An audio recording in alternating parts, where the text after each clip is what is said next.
அனைவருக்கும் குடியரசு தின வாழ்த்துக்கள். நன்றி. இது சார்ந்து நம்ம நிறைய அடுத்தடுத்து நம்ம வருடந்தோறும் குடியரசு தினத்தை பற்றி நிறைய பேசியிருக்கிறோம். அதில் எனக்கு ஒருத்தர் பிடிச்சவர் இருக்கிறாங்க. ஸோ அதை உங்களோட பகிர்ந்துக்கலாம் அப்படின்னு சொல்லி மட்டும். நம்ம பிரிட்டிஷ்காரங்க ஒரு 300 ஆண்டுகள் ஆட்சி செய்தாங்க. அதுக்கு பிறகு ஒரு 2ஆம் உலகப் போரில் அவங்களுடைய படைபலம் செல்வாக்கு இதெல்லாம் குறைஞ்சிருச்சு.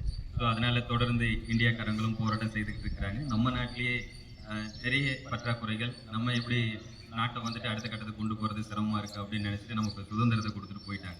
சரி, கொடுத்துறேன்னு சொன்னோடனே நமக்கு ஒரு இந்திய அரசியலமைப்பு சட்டம், ஸோ இப்படி தான் நம்ம வந்துட்டு ஆட்சி செய்யணும் அப்படின்னு சொல்லிட்டு ஒரு முடிவுக்கு வரும் பொழுது, அப்போ தலைவர்கள் யாரும் இல்லை. அப்போ ஒரு 10 பேர் சேர்ந்து ஒரு கூட்டமாக ஒரு இந்திய அரசியலமைப்பு சட்டத்தை உருவாக்கலாம் அப்படின்னு சொல்கிறாங்க. அதில் வந்துட்டு டாக்டர் ராஜேந்திர பிரசாத் அவர் தான் நிர்ணய குழுவினுடைய தலைவராக அவங்கள வந்து செலக்ட் பண்ணுறாங்க. அதன் பிறகு வரைவு குழு தலைவராக டாக்டர் அம்பேத்கர் அவர்களை வந்துட்டு நிர்ணயம் செய்கிறாங்க. இதில் உறுப்பினர்களாக பார்த்தீங்கன்னா 299 பேர் இருக்கிறாங்க. குறைஞ்சபட்சம் 2 ஆண்டுகளுக்கு மேலே நம்மளுடைய இந்திய அரசியலமைப்பு சட்டத்தை இயற்றாங்க. இப்போ வந்து பார்த்தீங்கன்னா அமெரிக்கா, ஜப்பான், ரஷ்யா, பிரிட்டன் போன்ற நாடுகளில் இருக்கக்கூடிய அந்த அரசியலமைப்பு சட்டத்தை எது சிறந்ததோ அதெல்லாம் தொகுத்து தான் வந்துட்டு என்ன பண்ணுறாங்க, நம்மளுடைய அரசியலமைப்பு சட்டத்தை இயற்றாங்க. அப்போ வந்து பார்த்தீங்கன்னா உலகிலேயே மிகவும் நீளமான அதிக வார்த்தைகளை கொண்ட ஒரு அரசியலமைப்பு சட்டம் எது அப்படின்னு பார்த்தீங்கன்னா நம்மளுடைய இந்திய அரசியலமைப்பு சட்டம். உதாரணத்துக்கு எடுத்தீங்கன்னா அமெரிக்காவை விட 3 மடங்கு பெரியது எது அப்படின்னு அரசியலமைப்பு சட்டம் அப்படின்னு பார்த்தீங்கன்னா இந்தியாவுடையது. ஸோ இந்த மாதிரிலாம் இருக்கு. இதெல்லாம் உங்களுக்கு நடந்த நிகழ்வுகள். அடுத்தடுத்து நம்ம இந்த தகவல்லாம் சொல்லியிருப்பாங்க, கேட்டிருப்போம். இதில் ஒன்று என்ன அப்படின்னு பார்த்தீங்கன்னா 1901 டெல்லியில் வந்துட்டு இருக்கிறார் நரேன் டைசாடா அப்படிங்கிறவர் 1901 டெல்லியில் வந்து பிறக்கிறாரு. அவர் வந்து பார்த்தீங்கன்னா குழந்தையா இருக்கும் பொழுது அவங்க அப்பா அம்மா தவறிடுறாரு. அவங்க தாத்தா தான் வந்துட்டு என்ன பண்ணுறாங்க, அவரை எடுத்து வளர்க்குறாங்க.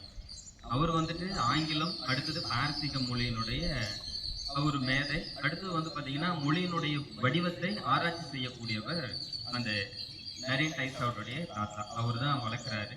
அடுத்தது வந்து பார்த்தீங்கன்னா டெல்லியில் ஜெயின் ஸ்டீஃபன் அப்படின்ற கல்லூரியில் படித்து முடிக்கிறாரு. அதன் பிறகு இந்த எழுத்துக்கள்லாம் எப்படி அழகாக எழுதலாம் அப்படின்னு சொல்லிட்டு அதை சார்ந்து படிக்கிறாரு. அதில் புகழ் பெறாரு அவர் நரேன் டைசாடா அப்படிங்கிறவர்.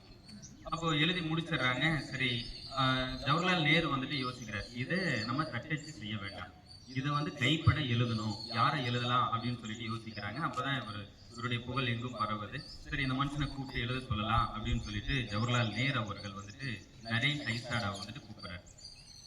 போயிட்டு இந்த இந்திய அரசியலமைப்பு சட்டத்தை நீங்கள் எழுதி கொடுக்கணும், உங்களுக்கு கட்டணமாக எவ்வளோ வேணும் அப்படின்னு சொல்லிட்டு ஜவஹர்லால் நேரு கேட்குறாங்க. அதுக்கு வந்துட்டு நரேன் டைசாடா சொல்கிறாரு, எனக்கு ₹1 கூட கட்டணமாக வேண்டாம், நான் ரொம்ப மகிழ்ச்சியாக இருக்கிறேன், சந்தோஷமாக இருக்கிறேன், எனக்கு செல்வ செழிப்பு எந்த குறையும் இல்லை அப்படின்னு சொல்கிறாரு. ஆனால் ஒரே ஒரு விண்ணப்பம், ஒரு வேண்டுகோள் மட்டும் இருக்குது அப்படின்னு சொல்கிறாங்க. ஜவஹர்லால் நேரு என்ன அப்படின்னு சொல்லிட்டு கேட்குறாங்க. அப்போ வந்துட்டு நரேன் டைசாடா சொல்கிறாரு, இந்திய அரசியலமைப்பு சட்டத்தை நான் எழுதி ஒவ்வொரு பக்கமும் எழுதி முடித்த பிறகு அந்த பக்கத்துக்கு கீழே என்னுடைய பேரை நான் வந்துட்டு எழுதிப்பேன். அடுத்தது இந்திய அரசியலமைப்பு சட்டம் முடித்த பிறகு கடைசி பக்கத்தில் என்னுடைய தாத்தா பெயரையும் அதுக்கு கீழே என்னுடைய பெயரையும் நான் வந்துட்டு எழுதிப்பேன் அப்படின்னு சொன்னீங்கன்னா நான் வந்துட்டு எழுதி தரேன் அப்படின்னு சொல்லிட்டு சொல்கிறாரு. சரின்னு சொல்லிட்டு நம்மளுடைய ஜவஹர்லால் நேரு அவர்களும் ஏற்றுக்கிறாரு. 6 மாதத்துல என்ன பண்றாருன்னா இந்திய அரசியலமைப்பு சட்டத்தை அவங்க தொகுத்து கொடுத்ததை கைப்பட வந்துட்டு என்ன பண்றாரு, நரேன் டைசாடா வந்துட்டு என்ன பண்றாங்க, எழுதி முடிக்கிறாரு. எழுதி முடிச்சுட்டு அது வந்து பாத்தீங்கன்னா மொத்தம் 251 பக்கம் நம்மளுடைய இந்திய அரசியலமைப்பு சட்டம். அது எத்தனை பக்கங்களை கொண்டதுன்னா 251 பக்கம். அது வந்து பாத்தீங்கன்னா 3.75 3.25 கிலோ, கிட்டத்தட்ட 4 கிலோ நம்மளுடைய அரசியலமைப்பு சட்டத்தினுடைய அந்த புத்தகத்தினுடைய வெயிட். அதை முழுவதுமா 6 மாசத்துல எழுதி முடிச்சுட்டு அவர் வந்துட்டு கடைசியா எழுதுறாரு, இதுல ஒரு வார்த்தைகள் கூட பிழையே கிடையாது அப்படின்னு சொல்றாரு. அதன் பிறகு வந்து பாத்தீங்கன்னா ஒரு சொட்டு மை கூட எந்த இடத்துலயும் என்ன பண்ணலைங்க, சிந்த கிடையாது அப்படின்னு சொல்லிட்டு நரேன் டைசாடா வந்துட்டு எழுதி வந்துட்டு முடிக்கிறாரு. அந்த மை வந்துட்டு என்ன பண்றாங்க, இங்கிலாந்து, செக்கோஸ்லோவேக்கியா போன்ற நாடுகள்ல இருந்து வரவழைச்சு 432 அந்த பேனாக்களை கொண்டு வந்து என்ன பண்றாங்க 6 மாதத்துல எழுதி முடிக்கிறாரு நரேன் டைசாடா. அவ்வளவு போற்றுவதற்கு ஒரு மனிதர் யாருன்னா நரேன் டைசாடா அவர்கள். சரிங்களா? அப்போ இந்த மாதிரி பல்வேறு உழைப்பின் பேரில் தான் இந்த நம்மளுடைய இந்திய அரசியலமைப்பு சாசனம் வந்துட்டு எழுதப்பட்டிருக்கு.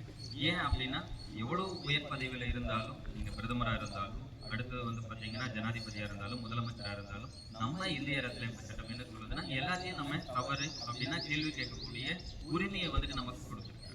அவ்வளவு போட்டதற்குரிய இந்திய அரசியலமைப்பு சட்டத்தை ஒவ்வொருத்தரும் என்ன பண்ணாங்க, அடிப்படையாவது நம்ம வந்து என்ன பண்றோம் தெரிஞ்சுக்கிறோம். அது நவம்பர் 26 1949 நவம்பர் 26ல நம்மளுடைய இந்திய அரசியலமைப்பு சட்டத்தை வந்துட்டு என்ன பண்றாங்க, பார்லிமெண்ட்ல கொண்டு போய் சப்மிட் பண்றாங்க.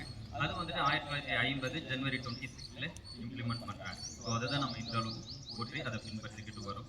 வரக்கூடிய காலகட்டத்தில் இந்திய அரசியலமைப்பு சார்ந்து கொஞ்சமேது நம்ம தெரிஞ்சுக்கணும் அப்படின்னு சொல்லிட்டு இந்த நன்னாளில் கேட்டுக்கிறேன். மீண்டும் ஒருமுறை அனைவருக்கும் நம்ம இந்திய திருநாட்டின் 76வது குடியரசு தின வாழ்த்துக்கள். நன்றி.